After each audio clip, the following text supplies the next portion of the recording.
And welcome to In-Game Chat for Saturday, August the 14th. Ooh, spooky Saturday the 14th. I know. I wish they'd do that. That was a movie, wasn't it? Like was it? I think it was a parody of all the Friday the 13th horror films. It might have been. Yeah. It might have been. But yeah. Anyway, Saturday the 14th, 2021. It's season 15, episode number 27. I'm Scott. I'm RJ. I'm Wendy. Hi. What? No, you're fine. You're fine. I just like looking at you and making you paranoid or whatever. Okay. Well. You think you did something wrong, I guess? I don't know. Anyway, welcome to the show, everybody. Lethal Migrant says he's in the Battlefield beta. It's not fun. He's also in the FIFA. They're doing a beta for FIFA. It's more FIFA, just a great soccer game. Okay. That's perfectly all right. I'm not worried about the Battlefield beta. I'm not really, I don't know. Never really was a thing for me. So, hey, if you want to get in touch with us, our phone number is 334-272-9228. 334-272-9228. Check out ingamechat.net. For all the links to get in touch with us, you can find us on Twitter at InGameChat. You can find us on Facebook there. You can also email us, everyone, at ingamechat.net. We're streaming now on Twitch. Go to twitch.tv and type in InGameChat, the name of our show, and you'll be able to find us. Or go to our website and then just scroll down, ingamechat.net. Go to the bottom of the page, link right there. You're good. You're fine. There's also a link on that page to our Discord, which we've got running right now, where you can just join in. You don't even have to call. You just join our Discord, pop into the chat channel there, and you can be on the air with us. Ask us questions or throw out some opinions or whatever it might be. Forgot to turn on my microphone for Discord as well, so got to remember to do that. Yeah, we would love to have you in the Discord, just hanging out and chatting games if you would like to, or be in the Discord and jump in and be on the air with us. Either way works for us. We'd love to see you in there. So let's, I don't know, we want to do news first, or we want to do games we played? You want to keep it the games we played last, right? Well, just because, yeah, but just because, I don't know, sometimes we don't have enough for the new to get through some of the news, or we'll get off on a topic and we'll never make it there, that sort of thing. That's kind of why I bring that up. But well, how much news we got then? Think you can carry a good half of the show? Yeah, kind of, maybe. Let me look over here and see. It's a bunch of like little bitty things. I don't necessarily know that there was any one thing that was a big deal this past week. You can go back and look at the Blizzard stuff. You know, Activision and Blizzard, that's just going to be a recurring theme. That hasn't updated at all, though, has it? I mean, no. I mean, well, I say it hasn't updated. I mean, there's been. I mean, if you look at the list of the stuff we have here, there was some stuff that people have either removed themselves from some positions, or they removed themselves or they were removed from positions. So more of the same. People leaving and things like that. Yeah. And then we had another person from a completely different company resign over some issues as well. So the more the light shines, the brighter the light gets, and the more people who get exposed. Yep. And it should happen in situations like this. It's getting too hot in here. Yep. Yeah, this is correct. Well, let's just go with what we played. Okay. I bring that up only for the fact that I know you've played some stuff. I've only played the one thing, but I could go on forever talking about that. And Wendy dipped her toes into a game recently that none of us have played. Okay. And she took notes, and she was. Shut up. Why? There's no problem in saying that. No. She like totally like went into it and was like, I'm going to talk about this game, and I'm going to make sure I know what I'm talking about. And she did very, very well. Good job. What'd you play? Are you ready for that, or Well, should I we? guess I am. You don't have to. We can come back to you if you want to I played compose your thoughts. Necro Barista. Necro Barista. Necro Barista. Yes. I will tell you exactly the. I'm thinking zombie coffee shop. Yeah, if you think. Yeah, Close. there was another game kind of in this same vein called. Basically, it was spelled Valhalla, but it was VA, like 11 dash, HA11 something. I don't know. Binary codes in there? Yeah, it was Something like that? binary Okay. codes. It was kind of like what am I trying to think of? It's a mesh between like a Cyberpunk, and I don't mean the game, just the style. Yeah. Cyberpunk and Vikings. And Cyber Vikings, maybe? I'm not exactly sure. That should be a thing. Maybe that should be a thing now. Cyber Vikings. Why Cybernetic not? Vikings. Yeah, at least I will say this. The everything about that game looks a lot like what Necro Barista is as far as this whole situation. Valhalla, you're serving alcohol or whatever. You're a bartender, and you're serving drinks to Vikings, maybe? I'm not exactly sure on that part of it. So, but anyway, that game's been around for a while. Necro Barista's been around for not as long. But if you have any experience with that game, then you probably know what this one, the kind of mechanics that this one's going with. They're very, very similar looking. I've not played either of them. But the vibe I get, and if you look it up, and I'll put a link in the chat room for people to look up the one I'm talking about. Okay.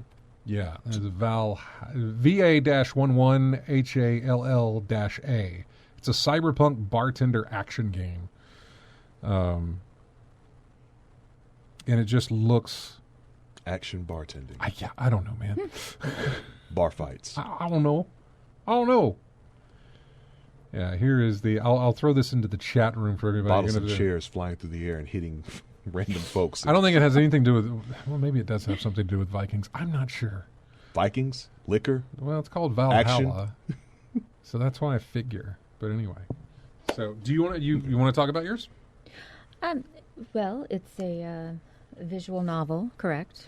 Yeah, Visual we were trying to novel. look that up just to get an idea, and I went right to Steam because they do their little tags with people playing it. And visual novel, and I was like, okay, yeah, that's the term I was trying to think of. It's a lot of reading, right? It's a lot of reading. Yeah, and it's set in Australia.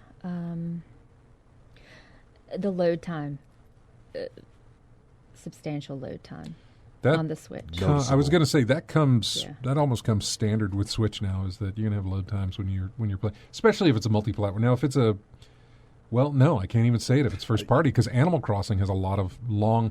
Once you're in the game, you're okay. For Animal Crossing, with the exception of anytime you want to save or load into the game, there's a lot of waiting to get in there. It's like load time is something that we've all had to deal with, but I've said before that the only time it really becomes the issue when it starts to become noticeable. I mean, when you start to notice how long it's taking for something to load, that's when it gets annoying. Normal load time you're fine with. When you start to notice how long it is, that's bad. Now, when I noticed the load time was when we were continuing a game. I think we were continuing on with something. Yeah, anytime you make it Were we through going a chapter and you Yeah, know, were we going from like menu to store? We were going from main menu to the. right, but after you say finish chapter 1 Yeah. and you're waiting to go to chapter 2, Yeah. you get the black screen. Right, and that right. long load time. Do the chapters themselves, like once you've got a chapter loaded up, you're good through the end of it? Yeah. Okay. Unless, of course, you save and exit and then come back. It's going to have to take a while to load the level. Okay. That's good to know that it's only between chapters. Okay. How much time did you put into it? About an hour and a half. Okay. Well, you only had it, yesterday, right? Yeah, I mean, I sat down with it for an hour and a half. Yeah, we loaded it up on our system on Thursday night, and then, she played it yesterday for that time, so... I don't know. Is that it's now to talk to you about it because you're not a frequent gamer type of thing, you know? I'm a normal person. Yeah, it's like you're dipping your toes in gaming for the first time, and this is something that because the other day, it was Sunday, it was the day after the show. I took my old PC, put in the new power supply that we had bought, which I don't know, we picked that thing up months ago. because it was on a sale, or maybe it was Amazon. Was it Prime Day? Maybe, I think so. maybe something Yeah. like that. Well, anyway, we picked up a power supply. I knew I was going to need one for that computer, and then we already had a really old graphics card. It's the one that used to be in my old system before, well, my old system. So got that in there as well and hooked everything up, and it runs fine. We're currently doing keyboard and monitor searches right now. Monitor's okay. We've got one. Could use a better one. Keyboard's okay, but could use a better one. But so Mechanical? yeah, we were no, the one she's got right now is not mechanical now. Okay. No, it's my old one that I replaced with my mechanical. Okay. So yeah, it's an old Logitech G something. I can't remember what it's called. Anyway, so yeah, getting her set up with that and going through, and I was going through my Steam because I hooked up my Steam library to her Steam library type thing, family sharing, whatever it was, Right. so that people can share games. And going through and like, well, what might she? Let's give her some stuff. So I downloaded a bunch of different types of games. From like casual stuff to something with a little bit more, not necessarily non-casual, but also not brain-breaking type of stuff. For somebody who's just stepping into something. Yeah. That's just going to be like, whoa, this is. Let me get the idea of this first. And I'm trying to remember the ones I downloaded for. I know one of them was Papers, Please, because that's a nice little. Easy, not a lot of buttons to mess with, and you can kind of get an idea. And maybe she likes that. And I'm not saying I'm getting these things because they're simple to learn. That is a process. The more simple it is for a game for you to learn, the quicker you'll become accustomed to it, and also be able to make up your mind. Yeah. Is this something I like? And that part of the equation is what I'm actually going after. And some of those simple games are a lot more complex than than it appears. Yeah. Because Papers, Please, looking at it is more remembering details and things like that, and it gets a little difficult as you go on. And but it's fun all the way through, from what I've experienced. Yeah. So I mean, I downloaded Papers, Please. I downloaded Her Story. I don't know if you ever played Her that. Story, yes. Yeah. That's the video that you have to watch the. You have to watch all the interrogation videos. Interrogation things and determine the truth from all the stuff that you've had to look at. Yeah. I started that. Yeah, she started that. We ran into an issue with the PC that I fixed, I think, on Tuesday or something like that. Got it fixed. But what else did I get her? Party Hard 2. I thought she might like that because, serial killer going around killing people at parties. Figure that might be up her alley. Taking out them meddling kids, that type of right, thing. Yeah, exactly. What else did I put? She was interested in Pathologic 2. And I went ahead and put it on there. Pathologic 2 is not a game that I've only played the game while sitting at a kiosk at a convention center. And them telling me, here's what you're doing. And so I only played a slice of that game. And the slice I played was when you're going through the dead bodies, like there's a plague or something that's killing people. Or maybe it's, I don't know, something ghostly. I'm not sure. And you'd have to go through and search their bodies. And by that I mean actually go into their bodies and search inside. Autopsy. Yes. Yeah. Yes. It was a lot like that. There's not. By the way, Lethal Migraine says Party Hard was excellent. Is there much difference in 2? I don't think there is. Well, yeah, there's some differences. You get some power. You get more power ups, and by power ups I mean like ways that you can take people out in a party type of stuff. Yeah, there is some good stuff. Plus, you get some new maps with it as well. So, and yeah, I played Spy Party also. I do have Spy Party. It's been a while since I played Spy Party though. What else did we get for you? We got. How about Gunpoint? Did you get that? I did not get Gunpoint for. I have it, but I didn't put that on there for her just yet. Man, I got her Zenbound 2, which would probably be the most casual of the stuff I put on there because that's basically. You're taking a rope and you're wrapping it around an object, and you have to, and as you do, you hit these points on it that have paint blow up, and you got to try and color the whole thing by wrapping around and all this stuff. The Switch version, we looked this up, and the Switch version apparently is the to-go place to play that game.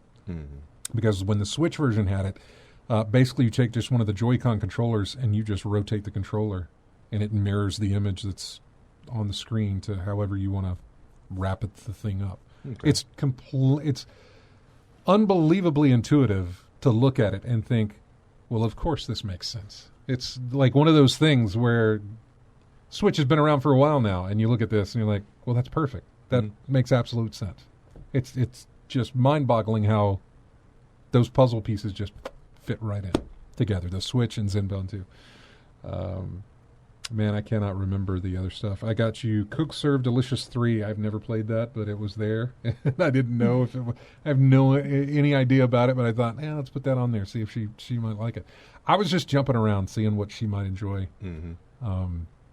Because right now she's trying to find her identity in gaming, I guess you could say, which is what appeals to me, what pulls me. Yeah, what's your wheelhouse? You know? What's your wheelhouse in gaming? And that's what she's trying to find right now. You know, she's done the Animal Crossing thing that seems to fit the Cozy Grove, the whole little, I don't want to call it a farm simulator type thing, but you know what I mean. That whole situation there works. And now we're trying to see what else works outside of that genre, trying to find other things. Because we can look at a genre, we can look at games now, like we looked at one for that Nintendo Indie World, like Garden Story, I think is what it was, and we're like, that has a very Animal Crossing aspect to it. We knew looking at that, we're like, that's probably something we both could get into without any kind of an issue. Just could we separate it from what we already know to enjoy it rather than to compare it all the time. Yeah, we checked out... No, we didn't check out Toem. We saw that video for Toem on the Nintendo Indie World Showcase thing. We went and watched that. Rapscallion's in the room there. By the way, if you jump into the Discord, tell me in the chat room, send me a thing on Discord so it'll light up my phone or whatever, because I'm not always looking at the Discord room to let you know, to know if you're even in there. So I could easily miss if you happen to be hanging out there. So...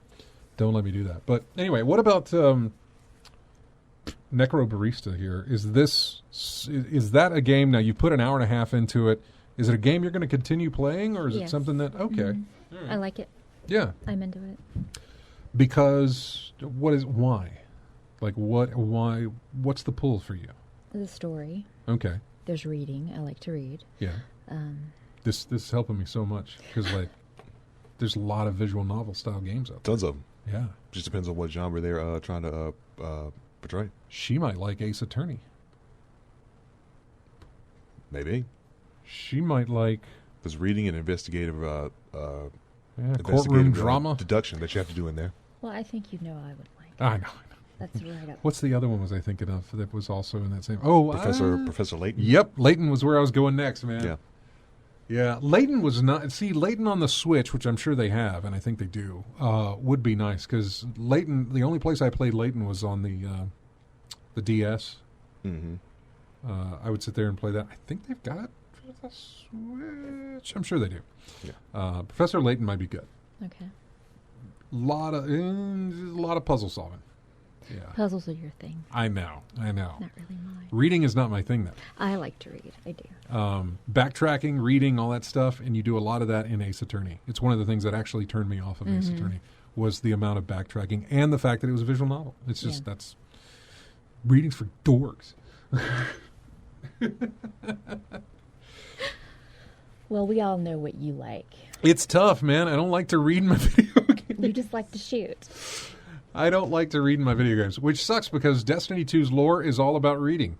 Destiny's lore in general is all about reading.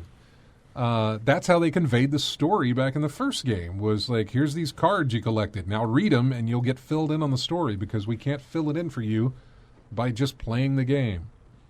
There's a long history. There's a long story as to why that happened, what happened. Their writer left, things fell apart. It was very last minute where they're like, we have to fix all of this. And there was no time to fix it. Yeah. So they came up with the cards. So, and now they came up with the books that I keep buying. Right, yeah. Volume 1. And we're on mention the books. Yeah, we're on Volume 3 now of the Destiny story. And I think they've got a Volume 4 for pre-order that comes out later this year, I believe. So, yeah. November 15th. Yeah, we're going to be going over the Indie World Showcase from Nintendo, and I think there was another one as well. Lethal Migraine was asking about the Xbox Gamescom thing. That is August the 24th. So not this week, but a week from Tuesday. In fact, it's the same day that the new season arrives for Destiny 2 and the same day that Destiny 2 is doing their showcase for the next expansion, which comes next year. I don't know if they're going to be tied in. It seems like it's a Gamescom thing. I don't know if they're going to be tied into the Xbox thing, and that's where we're going to see it. I have no idea. But everything's falling on August the 24th, and that's when Xbox is doing their Gamescom thing. So just to let you know about that. We are here at the bottom of the hour. We're going to take a break. When we come back, we'll talk about what RJ and I played, and then we will have more of the show for you. Music here from a game called, I'm guessing it's called Omno. It's OMNO. All caps letters, and I believe it's Omno is the name of it. It is called Sand Surfing. We'll be back with more of In-Game Chat right after this.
And welcome back to In-Game Chat. Music here from a game that just released Thursday, I think it was.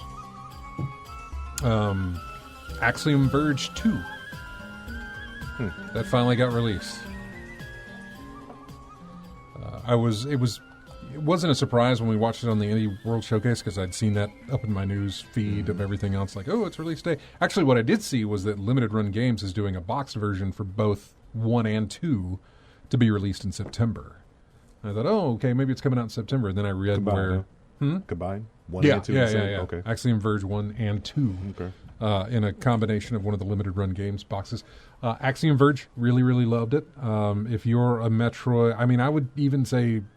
I don't even want to call it Metroidvania because it is purely borrowing from Metroid more than anything else. Or at least it was in the first one. I don't know if 2 changes the genre a bit or changes up the inspiration or something like that, but man, Axiom Verge 1 felt more Metroid than anything else. And probably was the appeal that I had for it. It could, Metroidvania, whatever. I know the reason they call them that is because they're very similar in the style. Yeah. But this feels like it was much more Metroid than it was anything Castlevania. So let's go to the phones and talk to Chris. Hey, Chris. What's going on, y'all? Not much. What's going on with you, man?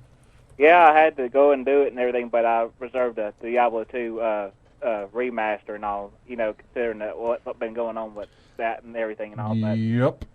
But I thought that, I hate that they're doing this and everything, and this has all happened, but I don't have much control over, what has happened in the past, and it looks like things are happening regardless, since it's been brought to everybody's attention, but I at least like to think, I'm at least supporting the people that actually made the game and worked for them, that actually put in the time and made this product. So I'm a big fan of the old one, when it came out on a computer. So I was like, yeah, why not? And I don't really like doing it, but I would show some support to the people that actually put in the time and made the game itself. Man, that's kind of the catch on that, isn't it? Is that you want to support them for what they're going through, But if you don't buy the game, if you protest from buying the game, it's likely, and I don't mean it's just you, but if the majority of people take that kind of stance, then the people that made that game, who probably have no involvement whatsoever in this whole thing,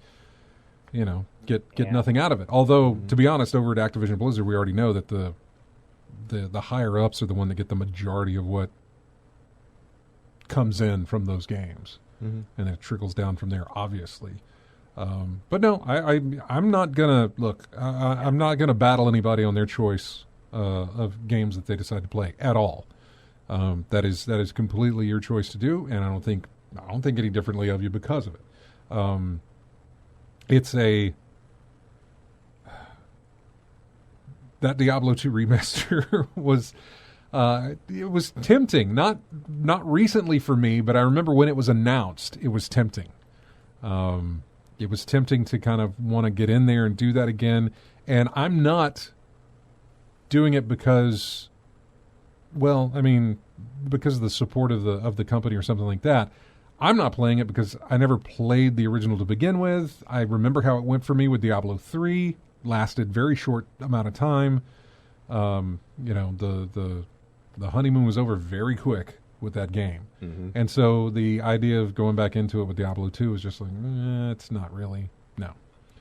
Made easier, of course, by everything that was going on, but that's like if they were releasing a remaster of Dragon Age or Final Fantasy or something like that. I don't play, that's just not my type. Yeah. It's not my type, so it's easy for me to avoid. So, but that's fine. Again, I'm not going to get, you're more than welcome to do that. And, I appreciate you thinking it over and realizing this is what's best for me in the situation that's going on currently. So how are you enjoy? I mean, it's a game you've already played. Oh, yeah. When did it come out? I think it came out in 2000, but yeah, it's been over 20 years. Oh, it's been a long time. I get it. Yeah, and I've still got the original collector's edition of the old PC. I've got, the strategy guides for this, the original, and then the expansion on PC. Hey, does anything, by some odd chance, does anything carry over? Not from the old saves and everything, I don't think so. But not the old saves, but I mean, like, if I don't know, if your account shows that you've played Diablo 2 at some point in the past, do you get like, oh, here's a free no idea. Piece of armor or something? I don't think so, but from what I've read and seen, you can't do cross-play between different systems in the PC, but the progress that you've made, you can transfer to other platforms and PC. If you buy multiple copies of the game, you can do that, and not lose your progress on your characters and stuff, since you're basically signing in the, the BattleNet and everything. I think it's all done through that. But I was kind of curious how the controllers scheme and everything was going to work, since it was originally only on computer when it first came out years ago. But, that's right, yeah. And from what I've seen, it plays just like Diablo 3. It has that same feeling and everything, but it's bring all the memories are flooding back, but it's just the graphics and everything look like and I've actually you can toggle back between the old graphics and the new overhead. That's nice. So they got the original game the way it looks, and basically it's like a graphic overhaul that's running over the original game is running in the background, and that's what everything's just applied on top of that. Upgrade while the original game is playing. So they did an excellent job, and now you can switch up on back and forth on the fly. And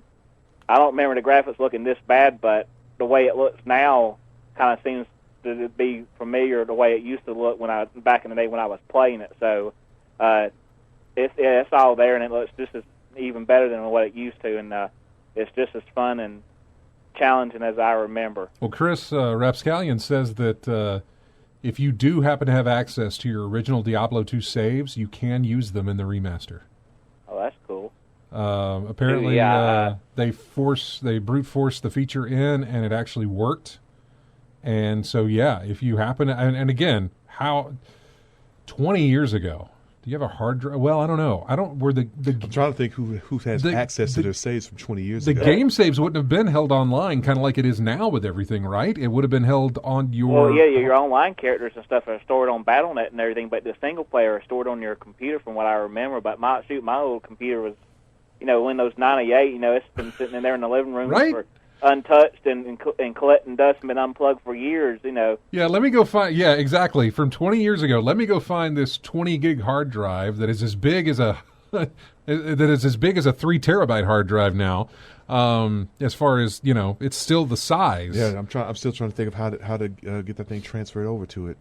Yeah, well, it was so funny. My other friend of ours, RJ, Mason. Yeah. I was planning on playing with him, but he decided to reserve the PC copy, and I asked him, "Are you planning on getting the PlayStation version?" I don't know yet. I'm thinking about it, but my other buddy Tim at the game store has a strict habit of if it's digital, he's not going to get it. Only physical releases. And I said, "What would you play it if I paid half of the price?" And we did half these on it. And said, "Yeah, I'll do that." So now I've got him convinced, and I think he's got the store owner of the store convinced too. So maybe at least have 2 or 3 people to play with us, and maybe some of my other friends and all. But you got a crew already. Yep.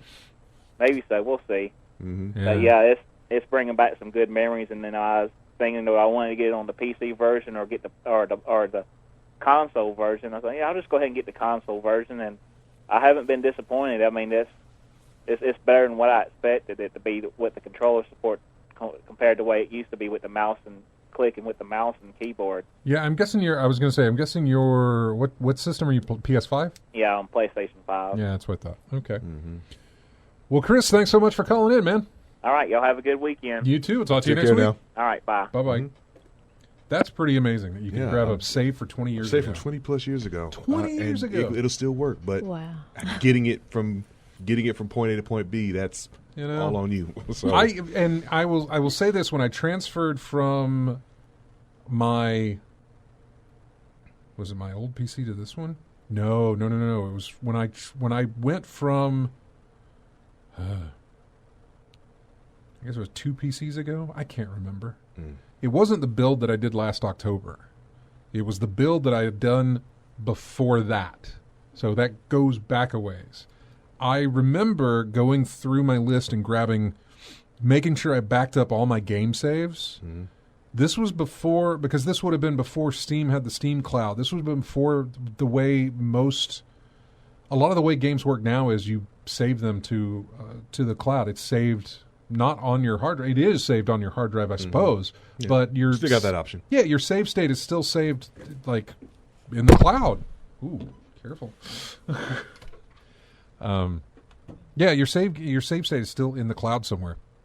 And so, yeah, I made sure to do all this, to back all that stuff up whenever I was building my other computer. When I built this new computer, all I did was back up the saves that I had onto a backup disk, and then but everything else was saved in the cloud.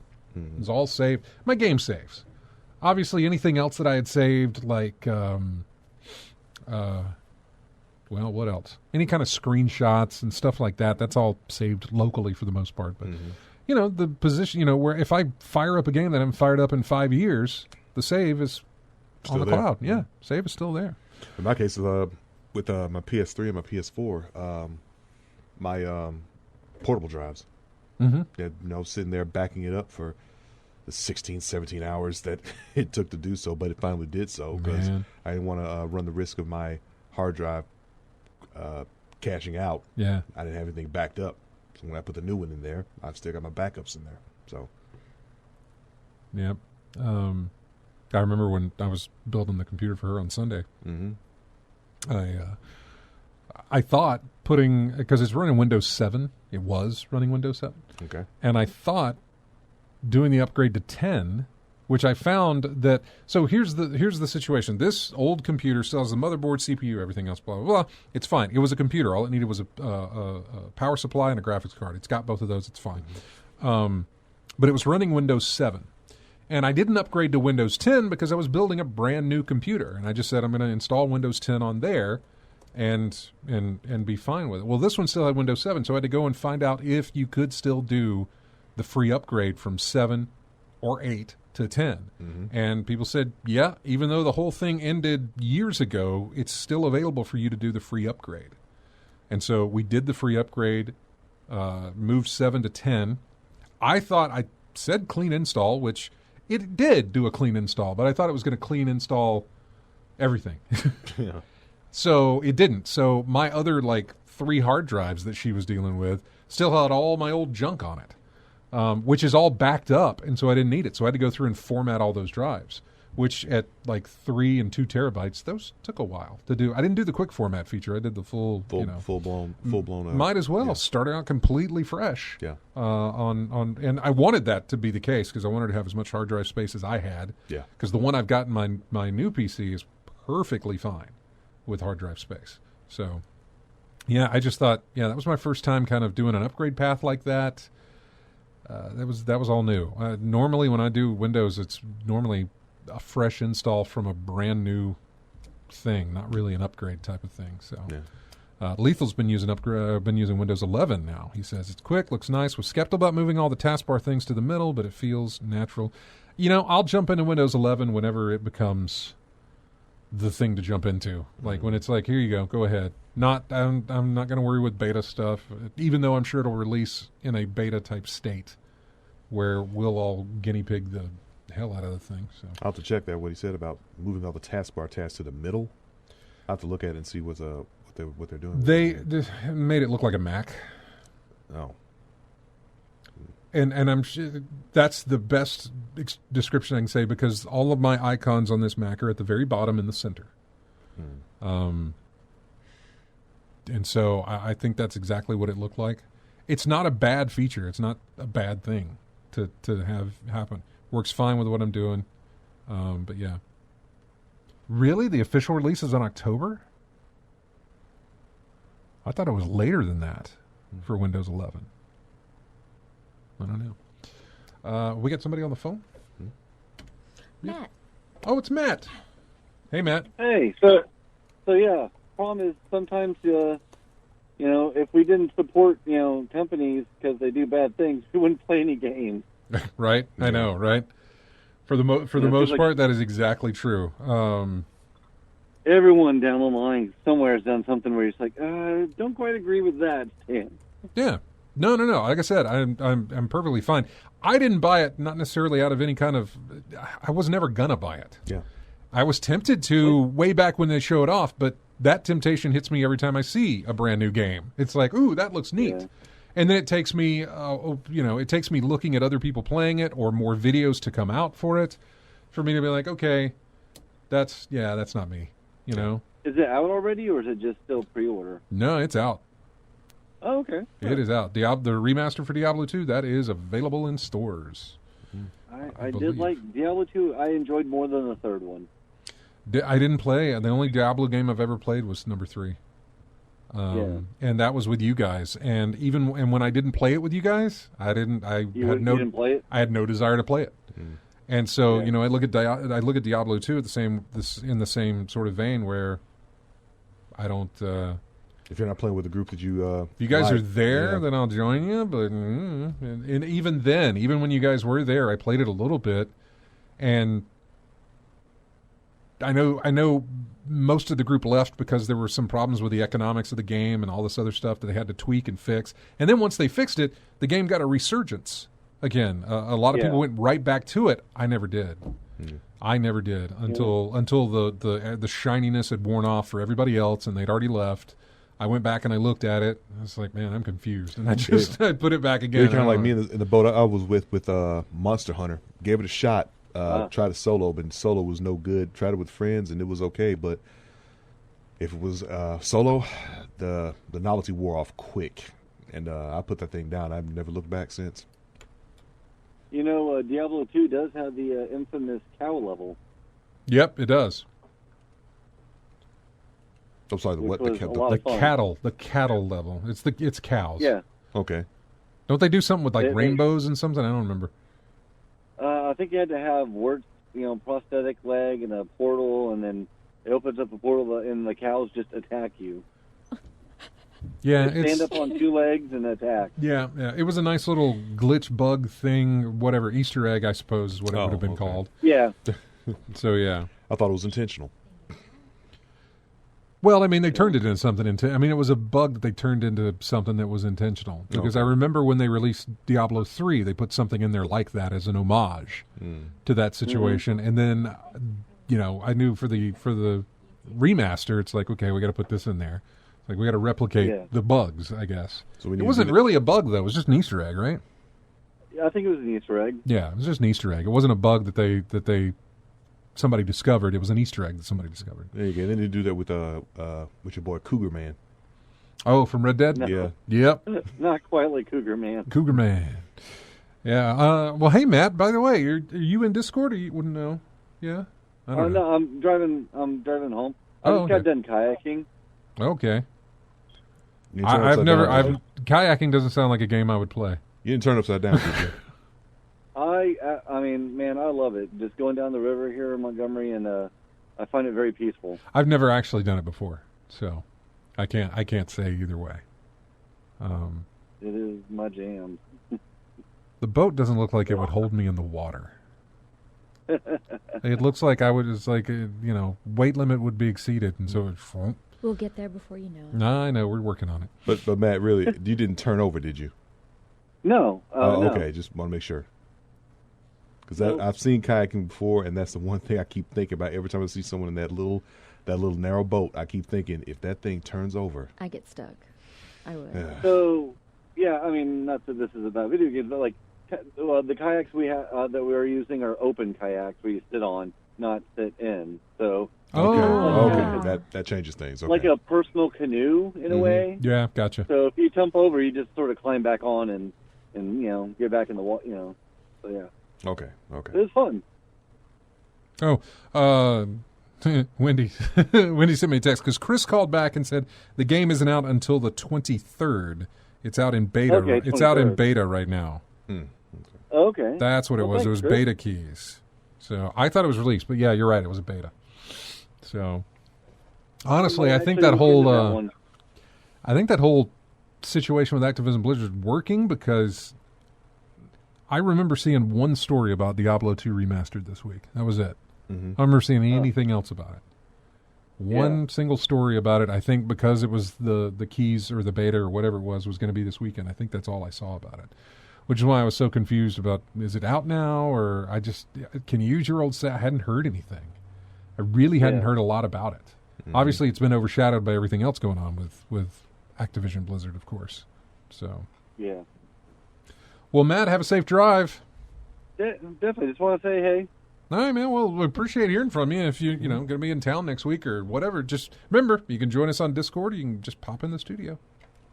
Heck yeah. All right, man. I'll talk to you later. Right. Have a good one. You too. Bye-bye.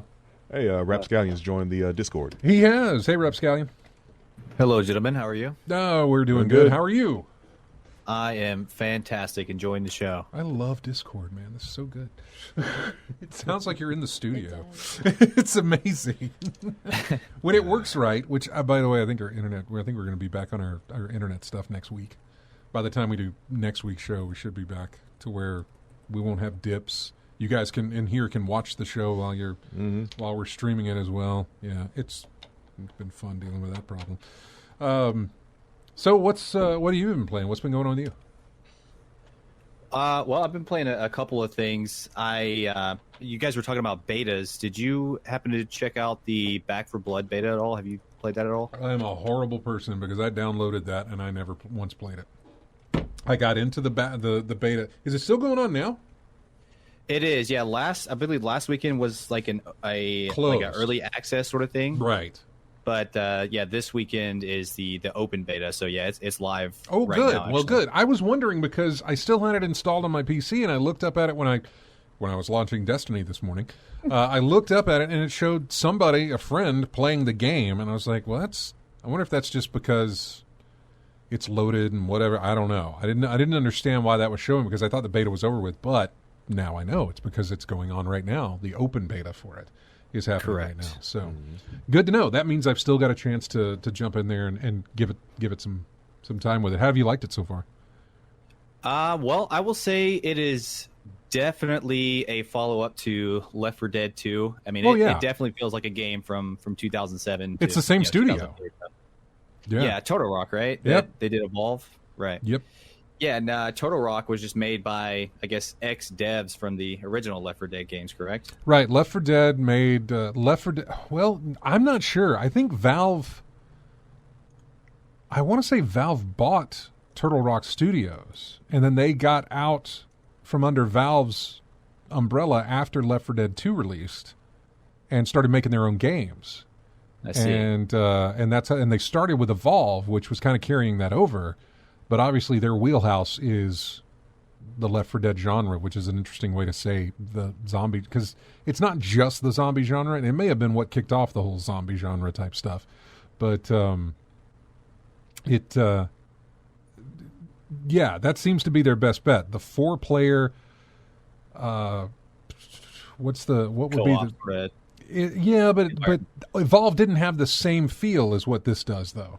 Like, Evolve was 4 of you are the players, 1 of you is the monster, right? And figure it out. Left 4 Dead is basically 4. It's a horde mode, basically, is what they came up with. It's a 4-player co-op horde mode. And so that's what they're good at. When I was playing it, so I haven't got to play as much of it as I would like to, but as I'm playing it, like, I am definitely getting a lot of Call of Duty zombie type vibes. Been a long time since I've done any of the zombie Call of Duty stuff. Right. It's not as, I wouldn't say it's as arcadey as that. It's definitely more toned down. So you actually have, like, you can't sprint forever. You have to somewhat manage your inventory. And one of the I guess interesting things that they did this time around is they have almost like a card system. So you choose, it's like 3 or 4 different cards, so you can reload faster or have extra ammo or revive somebody 10% faster. But I honestly don't know exactly how that works. Like if that's just like a one and done sort of thing, or if you kind of have, I guess, a Pokemon card type collection the more you play the game. Mm-hmm. Because it almost seems like the more cards you collect, then the more powerful your character will be, over time.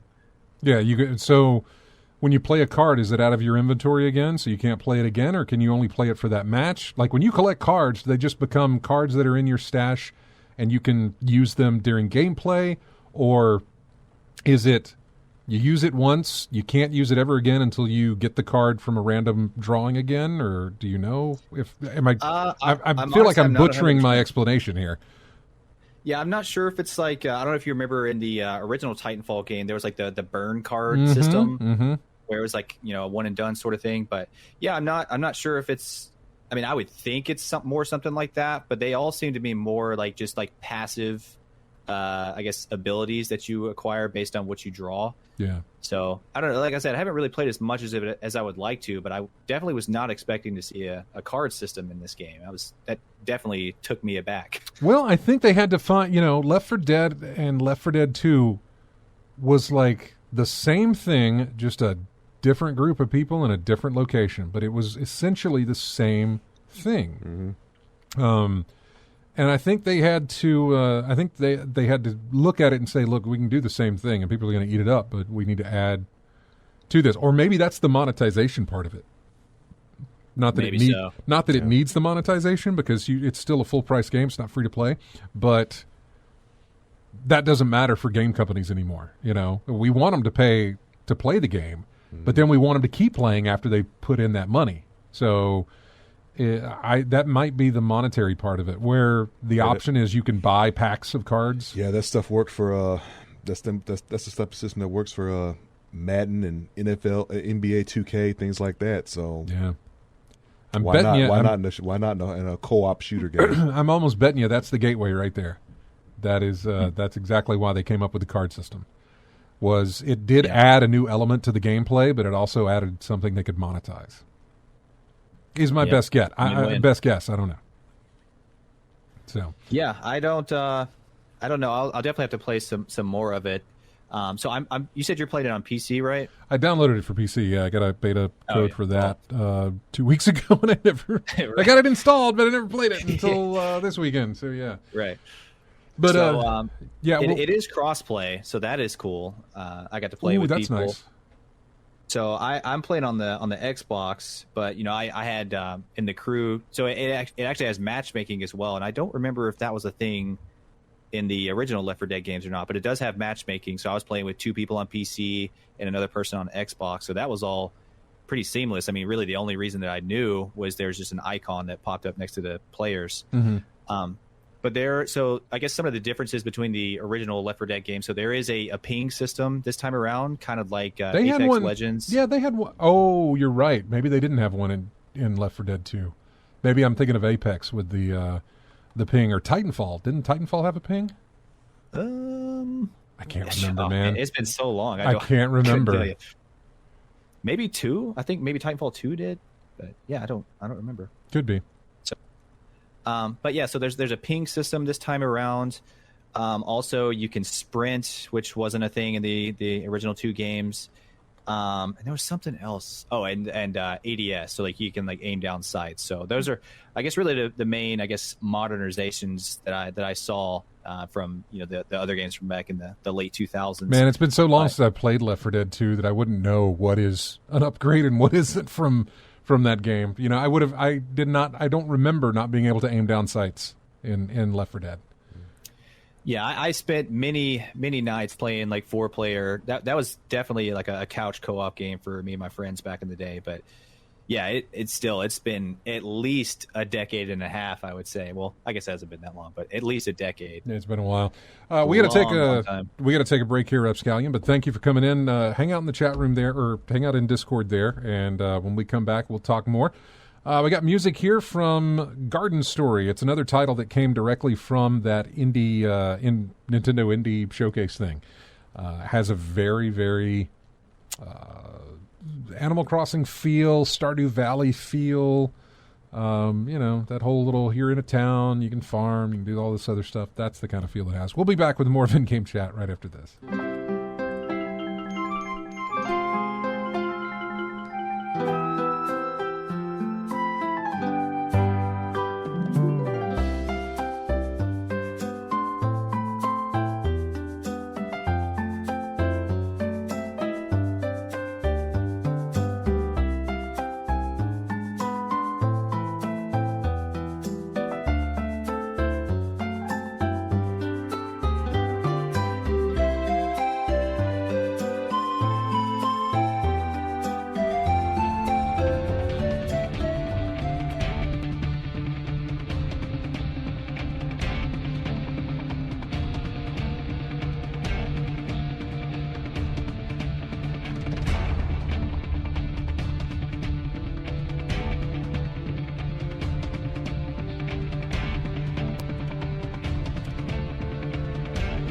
Welcome back to In-Game Chat.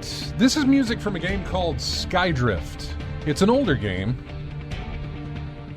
But the reason I put that out there is because I couldn't find music for the new game, which is a remaster of the old game.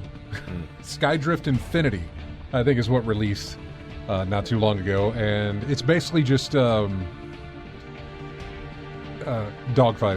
air-to-air combat. Okay.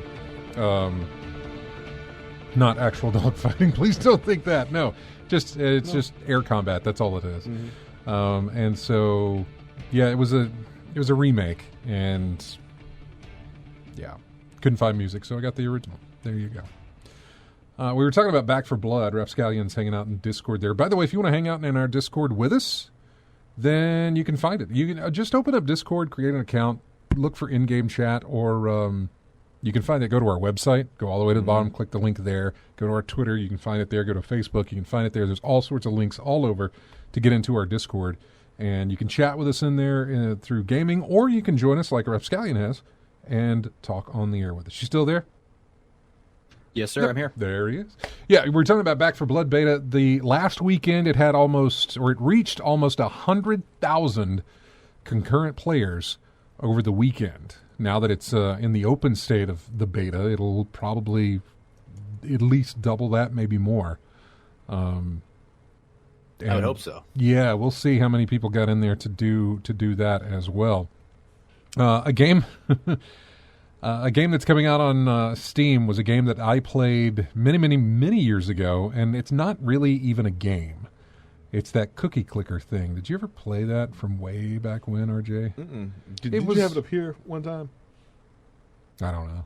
No. I mean, I could have. It was a browser-based sort of thing. It's like those. Oh man! I thought you had it up like during the one of those Spike Awards and during one of the lulls when they were playing music or talking to people. I might you may have. I think you were playing it on I your might Chromecast. have. I might have jumped over to Cookie Clicker and done that. Did you ever play Cookie Clicker? No. Yeah, it was a web-based game, and there were so many different versions, and basically you would click once, to make a cookie, and as you kept doing that, you get more cookies, and the more cookies you got, the more upgrades you could buy. Mm-hmm. And eventually you got to the point where you didn't have to click anymore. It would auto do it itself, and then you would just let your computer run and have it do all that stuff. And you did eventually get to like an in-game type of thing, but it was just after millions and billions of cookies had been made and all this other stuff, and then it gets a little weird. Gets very weird. So...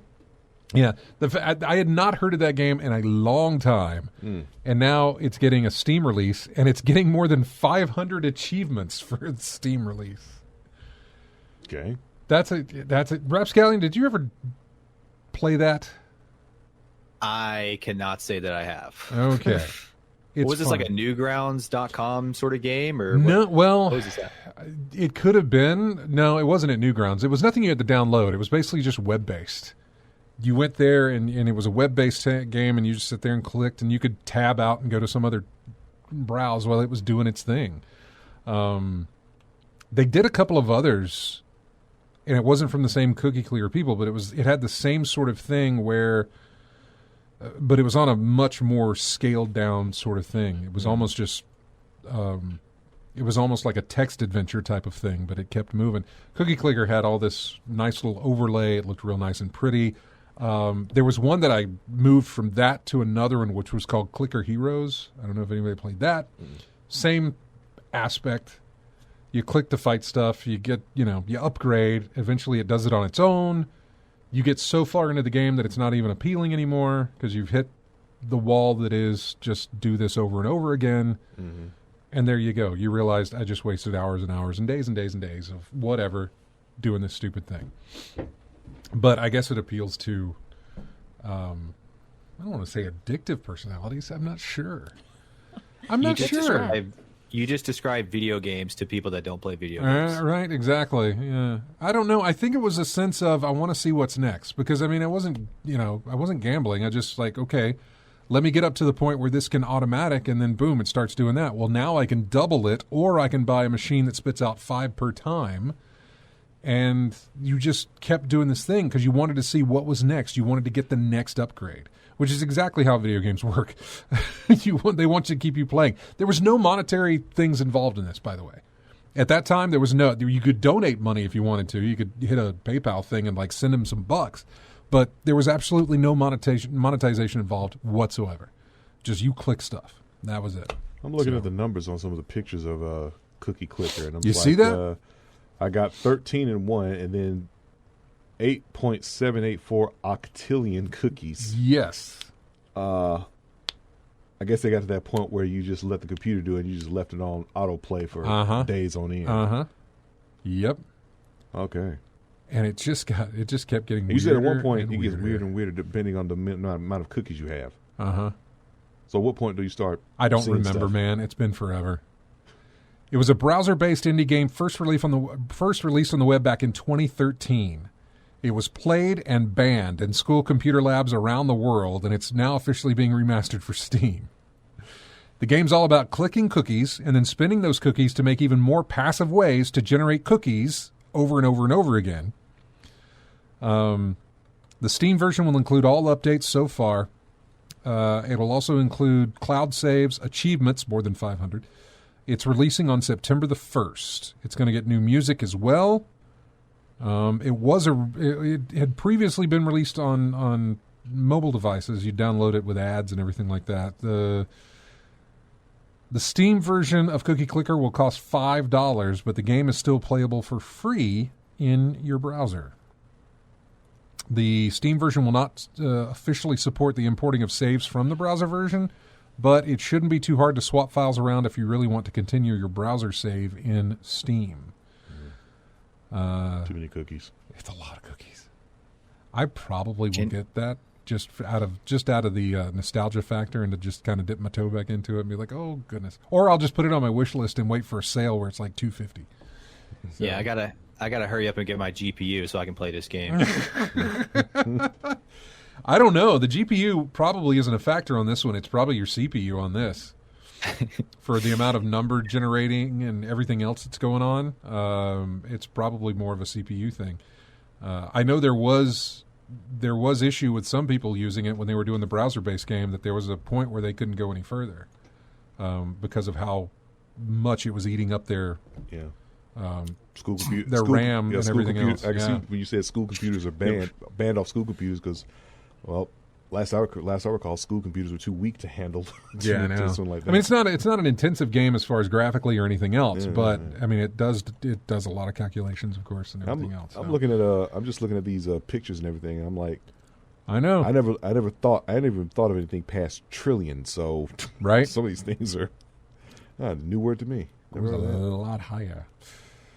We were talking about Gamescom. Xbox will be at Gamescom. What is the time on that? Let me see. I've got it here. It's August the 24th. It'll be viewed on blah, blah, blah, all your usual places you can watch this stuff, but it is at 1 p.m. Eastern, noon Central is when it's going to be. So it'll happen at noon on Tuesday. I need to see when is Destiny doing theirs? Because maybe that coincides. Maybe it's a thing that they're going to show at the Xbox presentation. I'm not sure. Do you have a Switch, Rapscallion? I do. Yeah, I remember that. Did you check out that Indie World Showcase that happened this past week? I didn't watch the whole 20-minute video, but I kind of caught the highlights of it. Yeah, I'm looking through some of the stuff that they were talking about that we saw. Axiom Verge 2 was a big one. The fact that it was releasing that day was also a pretty big deal. I'll get into that eventually. I'm not, maybe on Steam, or maybe you can get it on Switch. I don't know. I don't know where I would go for that. I've got the original on Steam because the Switch wasn't out at the time, I don't think. Yeah, I think I've got Axiom Verge on. You probably got it for PS Plus. I got it on PS. I got PS Plus and never played it. Yeah. A lot of fun that game was. So it was good to see that Axiom Verge 2 is out. Boyfriend Dungeon. I didn't get that, but that's it. Garden Story, which we talked about, says solve puzzles, build gardens. There you go.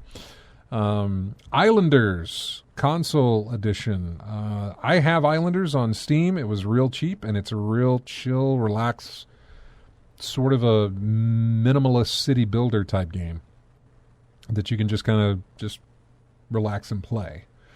They talked about Necro Barista. Who doesn't want to play a game about serving the dead their final drinks? Then it talked about Eastward, which comes out September 16th from Chucklefish. It's a post-apocalyptic adventure starring a hardworking miner and a young girl on a journey. Tetris Effect Connected. That comes out October 8th. Toem. You mentioned Toem, didn't you? I did. Yeah. Have you played that, or did you play a demo of that or something? No, I seem to remember they showed that off, I think at E3 earlier this year. Possibly, yeah. It was one of the, I guess they had the indie games showcase, I guess, back then. And that one definitely caught my eye. I'm kind of a sucker for the cutesy hand-drawn art style type games. Yeah. And this one looks really cool. I'm definitely looking forward to checking this one out. We like the look of it too. We like as soon as it showed the city that you walk around in and stuff. I was like, "Ooh, wait a second," because that caught my attention. The camera stuff seemed interesting. I don't exactly know how it falls into play as far as gameplay wise, but I liked the aesthetic what they were showing off. Loop Hero coming to the Switch. I never played that. I know a lot of people have. Shovel Knight puzzle game that's coming into the Switch this holiday as well. The one they started off with was Bomb Rush Cyber Funk. Ooh, yes. Which was basically the Jet Set Radio.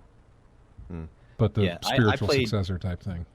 I played Jet Grind Radio back on the Dreamcast. And I love the art style to those games. I definitely am looking forward to this one. Yeah, the guy who wrote this article says This is pretty much Jet Set Radio, and there ain't no one going to tell me different.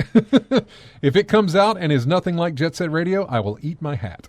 Because, yeah, everything points to an homage to Jet Set Radio Future or whatever it was. Yeah, that's exactly what it was. That came out on the OG Xbox, the original Xbox from way back when, because I had it. Or was it the 360? No, I think it was the regular. Jet Set Radio Future? Yeah, I think that was the original Xbox. I want to say original Xbox. Yeah, I think it was. Because I was playing it on the, I remember playing the original on the Dreamcast, and I couldn't play the one because I didn't have an original Xbox at the time, Yeah. What was another one? Oh, Far, Changing Tides. That looked really interesting, and the fact that it was kind of a sequel or another one in the progression of the Far series made me want to go back to Lone Sails and take a look at that, because I really loved what I saw of Changing Tides. Is that something you've ever played, Rapscallion? Far? Lone Sails? No, I'm not. Nor have I. I'm very curious about it. Metal Slug Tactics was shown off. I don't know. Not a Metal Slug guy. But that Cyber Bone, whatever. Jet Set Radio, yes. I'm looking forward to that. If Hideki Naganuma did the music for that, I'm... Did you look it up, did he? I'm looking it up now because he did the soundtrack for the original games. And I'm wondering if it's so close to it that they brought him in to do the soundtrack for this. Huh. If they did. I'm just trying to check it out and see. I'm trying to see the staff behind it right now. Yeah. You said new tunes from, I'm probably going to butcher this name, Hideki Naganuma? Hideki Naganuma. Oh, is that what it says this game's soundtrack will feature new tunes from Hideki Naganuma. Yeah, okay. There you go. So there you go. Yeah. That solidifies it. Can't no one tell him different. Yes, this is Jet Set Radio. Yeah, that's exactly what it is. That is it. Yeah. That's really nice of them to even go back that far and just say, all right, we're going to get the same composer for it too. Do you guys know? Because so I played Jet Grind Radio on the Dreamcast. Is Jet Set Radio on the Xbox? Same exact thing. It's the same game. Same exact thing. I don't know some naming problem with that, but it's Jet Set Radio. Yeah, it's just a naming thing for the States. For I think there was probably something in America called Jet Set Radio or something like that. I'm not sure, but they changed it for whatever reason. They changed it to Jet Grind Radio, but we all know it's the same thing. It's Jet Set Radio. Oh, is that what the title had for the Xbox release? Was Jet Grind Radio? Is that what it was? Jet Grind Radio for the States, but it's Jet Set Radio. I never paid it. It was always for whatever reason. We never called it. It was always Jet Set Radio to us. Yeah, I always had that argument with my friends. Like, there's no such thing as Jet Grind Radio. What are you talking about? You get that whole Berenstain Bears thing going on. The Mandela effect. Isn't that what it's called? The Mandela effect? Right. Yep, that's exactly what it was called. So, I'm the same way with that as well. What else do we have? Well, you know what? We didn't go over what we played. We didn't talk about... RJ and I never spoke about what we played. Not that I need to talk about it, because you know exactly what I played. We had so much good stuff to talk about earlier there. Go ahead and hit yours up, man. Yeah. Well, let's see. Played a little bit of Street Fighter V. I saw the new stuff with... not exactly new. Rose came out a long time ago, but I saw some friends of mine playing with Rose. I knew one of the newest characters that came off of the game, and we're also playing in anticipation of having Akira and Oro come out. Old classic characters from Third Strike and Rival Schools come in there as well. And I think they come out in about a week. Is that part of the season pass or are these part extra? of the season pass things? Okay, yeah. Gotcha. I think they said the last character was going to be some dude called Luke, and people were just like meh. The pretty much response was like meh. Oh, speaking of which, there's a reason we didn't notice anything about Evo.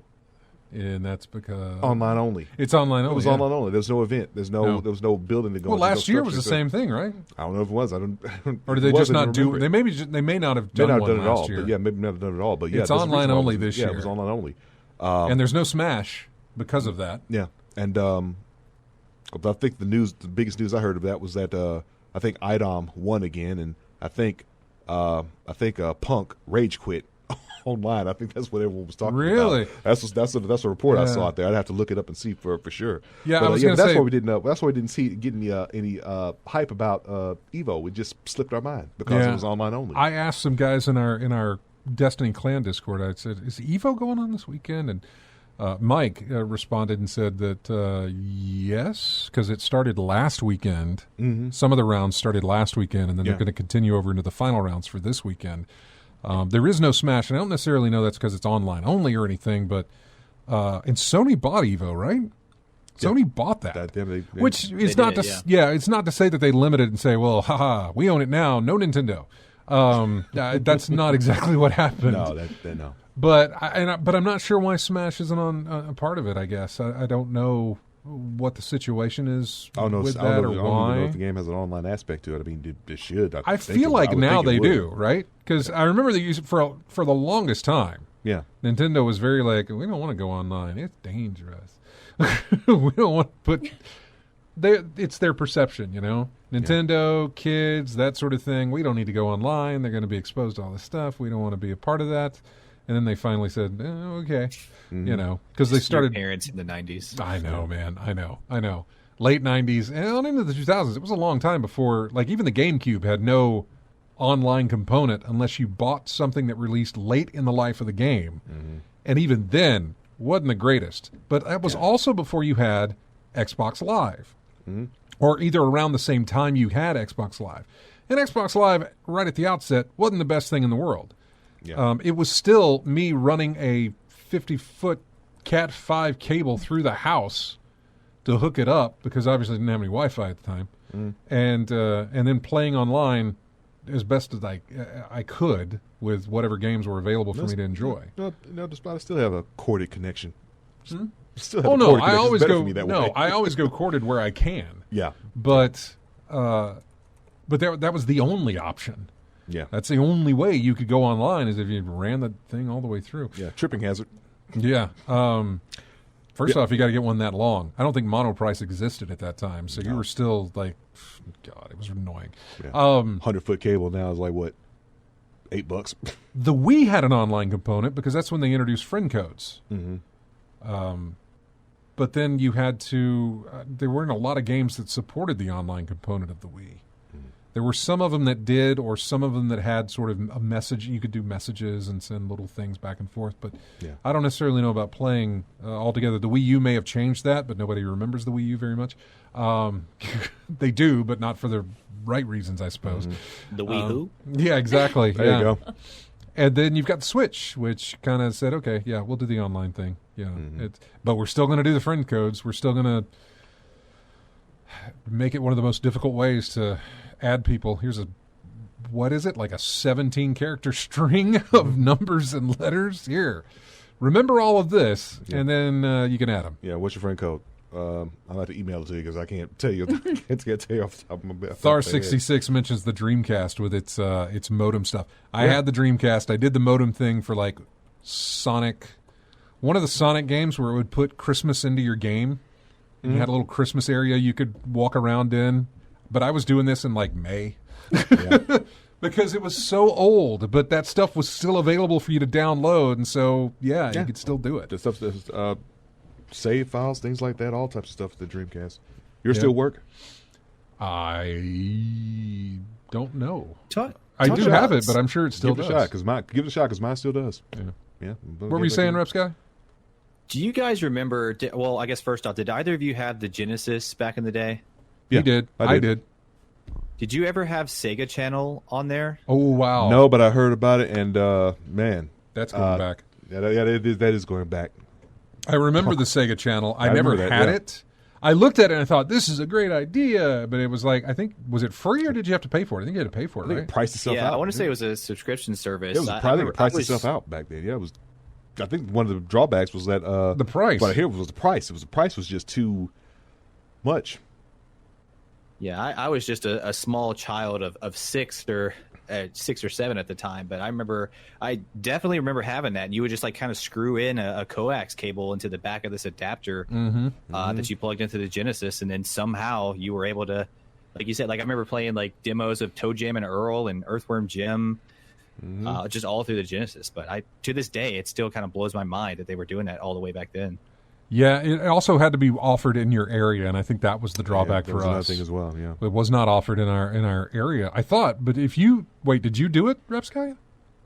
I did, yeah. Were you here or were you here? Yep. Yeah, I was here in the river region, so to speak.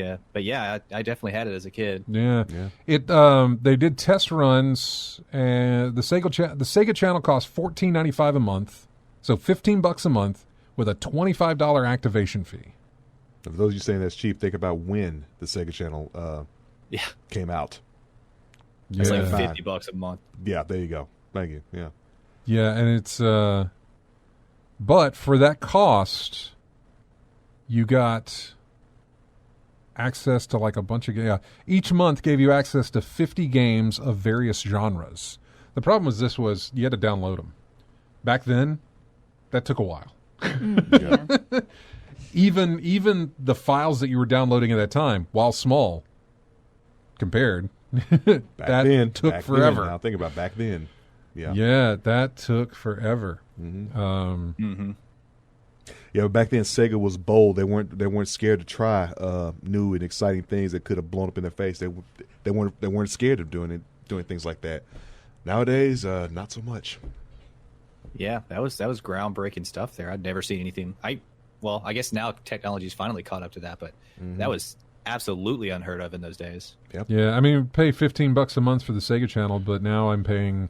Well, actually, I paid ahead of that. But what is it? $60 a year, I guess, for Xbox Live, or Game Pass Unlimited, whatever it is, whatever they've got it set for, and then whatever PS Plus is. So Per year. Yeah, it's per year. Per I get year, it. though, yeah. I get it. It's per year. But the fact that you can stack your payments, or not stack your payments, but stack the years you have. Stack your years, yeah.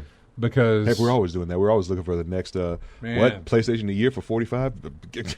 Snatch it up. Give me 3 or 4. If I only get 2, my Game Pass subscription is paid up through like 2023 or 24. Yep. Same.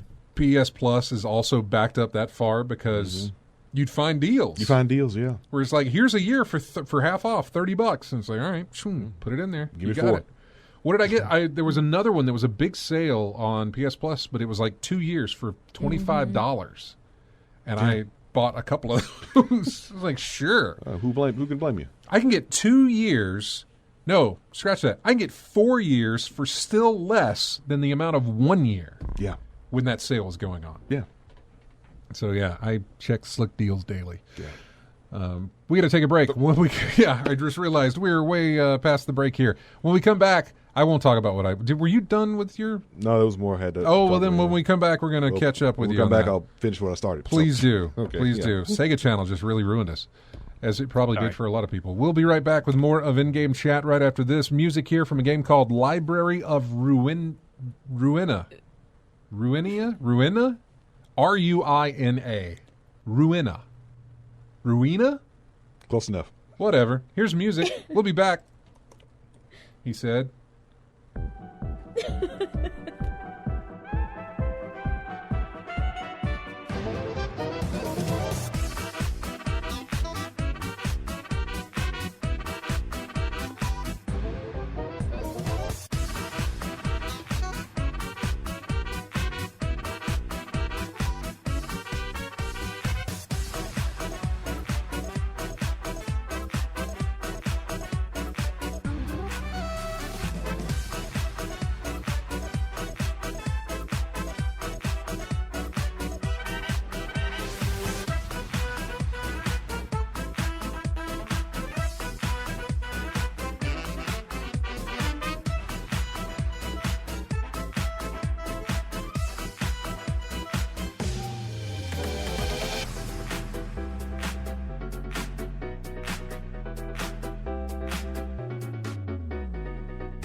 And welcome back to In-Game Chat. Music here from Boyfriend Dungeon. It's called Love Stories. Ah, yes. Love Stories. So I'm going to put somebody on the phone here. The problem with this is that, and I don't know why, but the phone doesn't pick up well in Discord. I don't know why that is. I'm going to try and make sure it does. It's Chris calling us back because he had the Sega Channel. He still has the equipment for it, right? I never had it when I was a kid, but down the road, the game store owner in Prattville actually had one of the complete box units and brought it to my attention that he had it. And I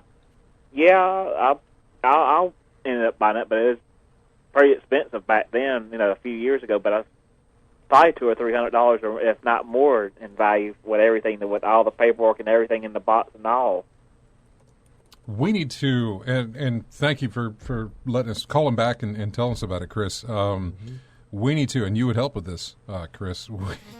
Whoops, I'm still playing music. We need to, I would like to go back and kind of look at, and I mean, deeper than the Virtua Boy when I talk about the old game stuff, Deeper than the Virtual Boy. Something like that Sega Channel that you haven't heard of. And I think GameSpot did a channel at one time as well, or something like that. I can't remember. They had one for the Super Famicom or Super Nintendo in Japan, but I don't think that ever came over to the U.S.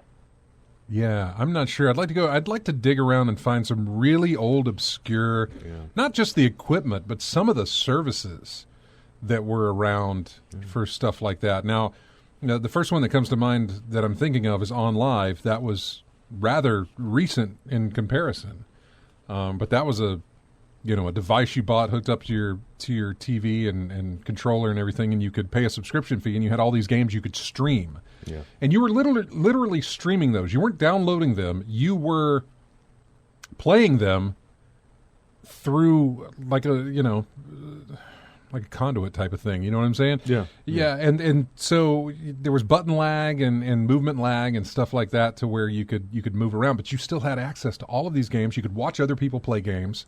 It didn't work great, but it worked, and it was sort of a predecessor of what was to come, really. Yeah. I pulled up something on the Sega Channel. I saw the dates. It was from launched in December 14th of 94 and discontinued July 31st of 1998. Yeah, provided through TCI and Time Warner Cable. Time Warner Cable, yeah. Yeah. Which I didn't have Time Warner Cable at that time. Yeah.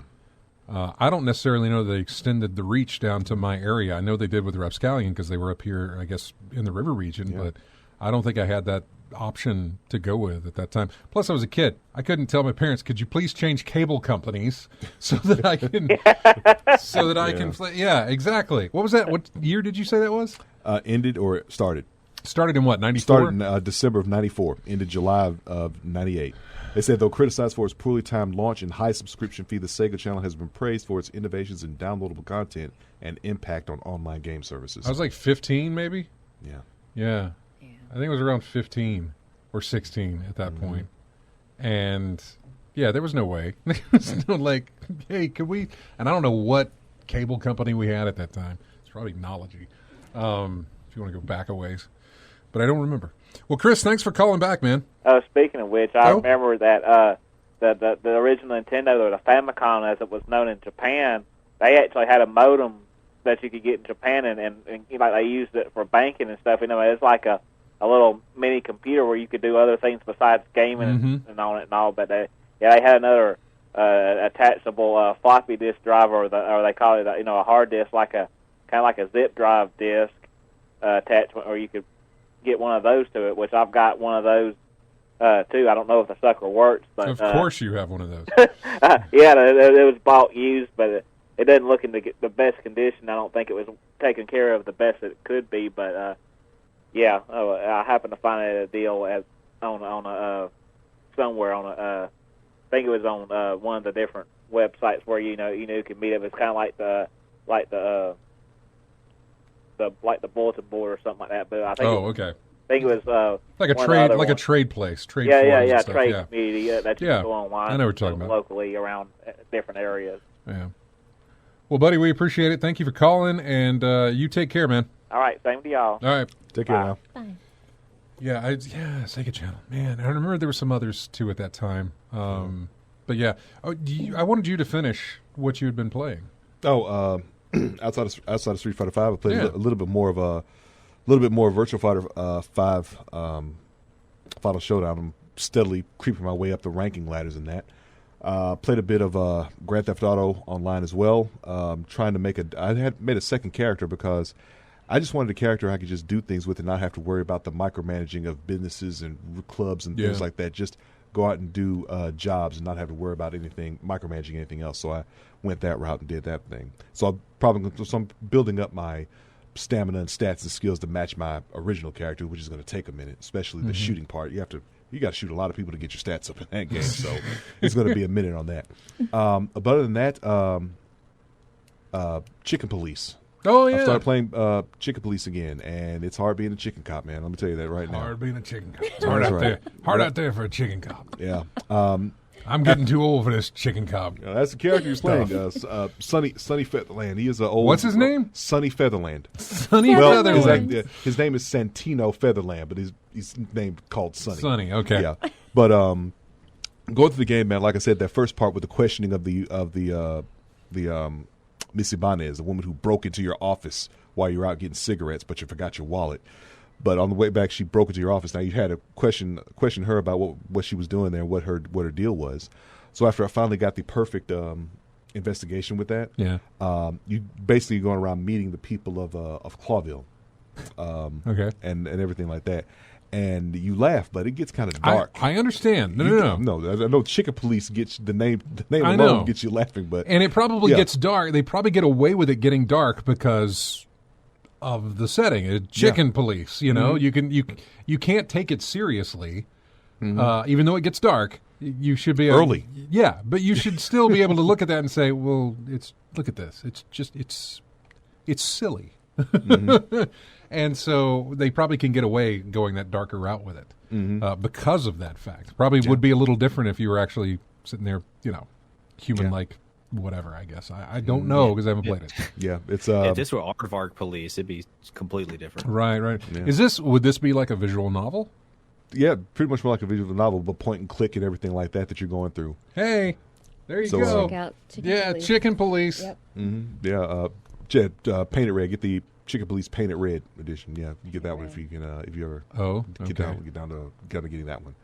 But I mean, the introduction of the characters, seeing how the impact of them on your character as well.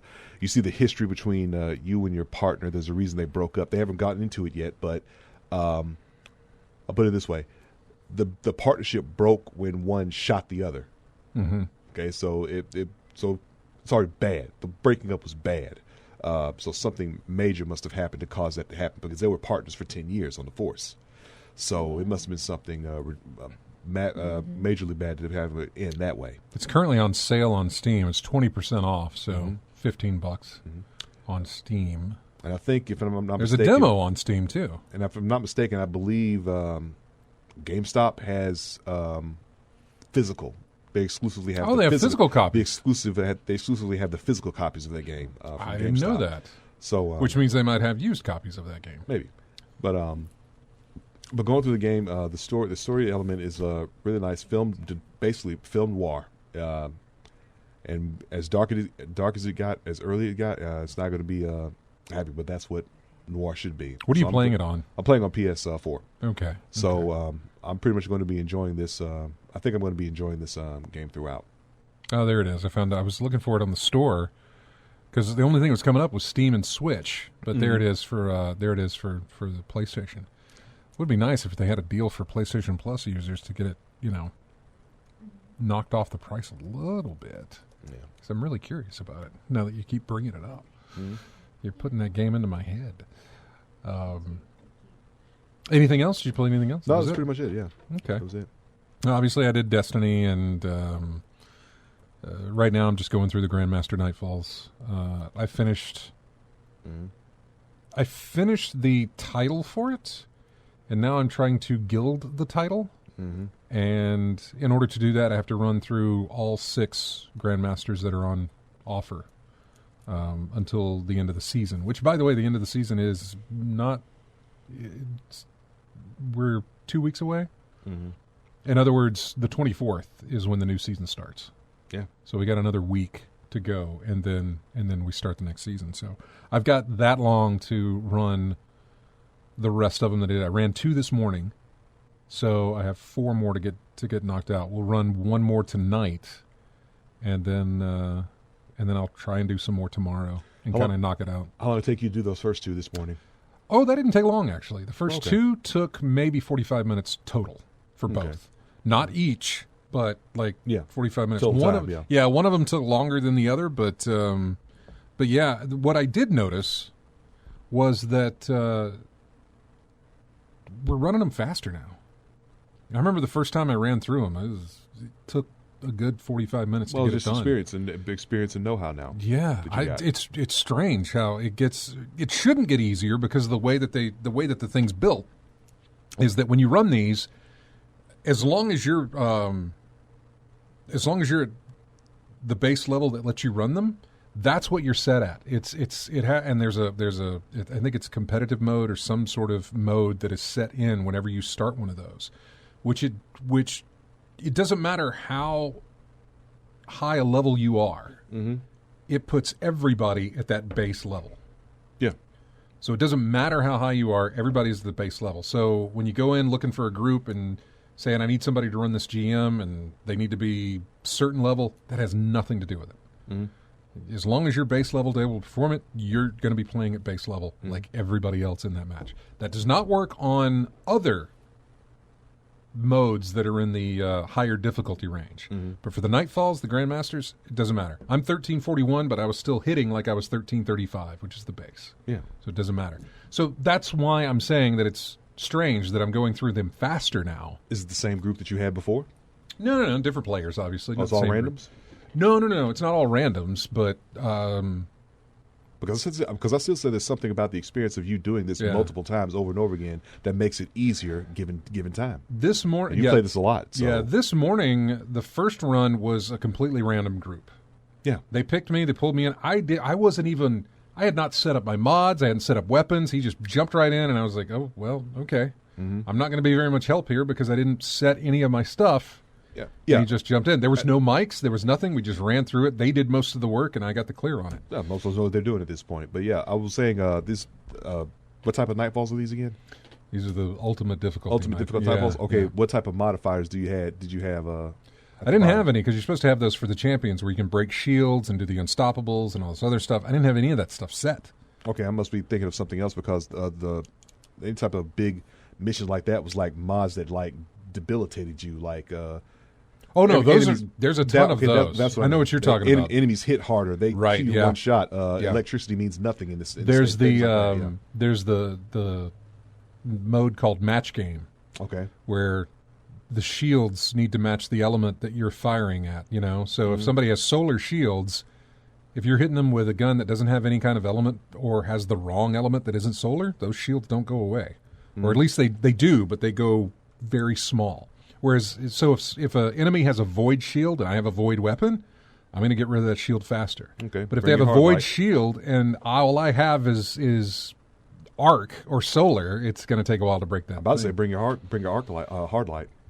You could, but you can't change weapons in this, so you have to. Whatever you start the game with is what you have throughout the entire thing. You cannot switch out weapons. Well, someone better have a hard light. No. We spec out so that everybody has something to cover whatever the elements are. Hard light's not a great weapon in that regard. No. Because it's an auto rifle, it's not going to do much damage, and it's not going to be helpful. There's no mods for auto rifle this time. There's nothing there for it to take it into a Grandmaster. I don't believe there may be barrier. I'm not sure, but there's no reason to bring hard light's not a good thing to bring into a Grandmaster at the moment. So basically, you got to have somebody with each element. Yeah. Basically. Okay. Like I was running arc on both my heavy and my special, but I was running void as my overall power, so I could throw void grenades to get rid of those shields and then back it up with arc. Somebody else had a solar scout rifle and was doing what they could do there, and then So we had Void Solar. I mean, it was covered the way it needed to be covered. Okay. Without anybody bringing that gun along. I know that's a great gun to have when you've got to do elemental changes, yes. Mm-hmm. But in a Grandmaster currently, for the meta right now, it's not a good thing. Any other weapons that do that then, other than that sniper rifle? I know what the one you're talking about. There happens to be a weapon, or was, and I want to say it was Breachlight. It was a sidearm. And the sidearm, and it was a primary, which was the interesting part.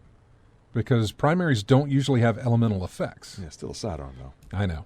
But the sidearm would match whatever your element was. Mm-hmm. And so it would fire in that thing, in that sort of element. So, yeah. But that's the only other one that I can think of like that. So. Yeah, the hardlight is still an awesome weapon to me. I always had that when I played Destiny. I always had that thing handy just in case something I needed was right on hand at the time. And for the most part, when you're running just regular stuff, you're good. That's good to have. Mm-hmm. When you're running the stuff where you can die in a one shot or two shots, you want to get them before they get you. Yeah. And hard light just ain't going to do that because there's no flinch. The modifiers run about that long on the screen of all the different things that are set because it is the tough of the tough. Yeah. So anyway. We didn't hit any. Some of this news here. What was it? Frostpunk 2 got announced. GTA remakes are on the way, and I don't remember, but I know it's San Andreas, Vice City, maybe another one there that's also on the way. Was it? What was it? It was three Vice City and San Andreas, right? Yeah, it was three. The picture Vice I saw City, was the picture I saw was Claude, Ray Liotta's character, and Carl, CJ. Yep. So yeah. Okay. Yep.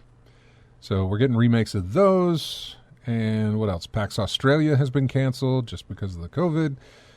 I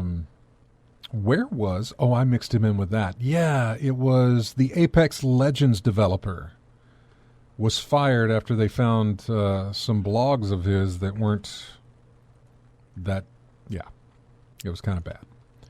I was recently confronted with some awful statements made on a blog that I wrote back in 2007. I take full ownership of the things I said, and I'm embarrassed, sad, and angry at my younger self for saying this stuff. I hope it's obvious that I don't believe these things anymore. I have no idea what it says. I haven't looked to see what the actual words were said. But yeah, he's backed out of that. In a different 2007. I don't want to say in a different reality, but in a different space where this stuff at Activision and Blizzard isn't going on, this probably would have passed by, maybe. No, the point I'm trying to make is that this is from 2007, right? Yeah. Something over 10 years ago. And it comes back up. Yeah, well, and I didn't read what was said. What I'm really curious about is where did he say? It was on a blog. So if you're on a blog, why wouldn't you just get rid of that stuff? There's a whole bunch of stuff on the internet you couldn't get rid of that you put out there in the past. It just stuck there. You stayed with it.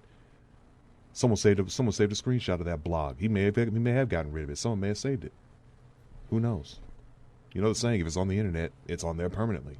Oh man. He no longer works at Respawn. He had been fired at the end of last week. He said, "You may or may not have seen the awful, bigoted things I said in 2007. I wholeheartedly agree that guy should have been fired. I have poured so much energy into becoming a better person since then." Oh, good Lord. I'm sorry. We have to go. I was not paying attention to the time, and it is caught up on us. Rapscallion, thank you for joining us, man. Yes, sir. All right, we got to go, but I appreciate you joining us there in Discord. Everybody, thanks so much. The show got away from me. We got to run. Have a great time. Here's music from Blightbound. It's called Pull the Dagger. We'll be back next week. Sorry.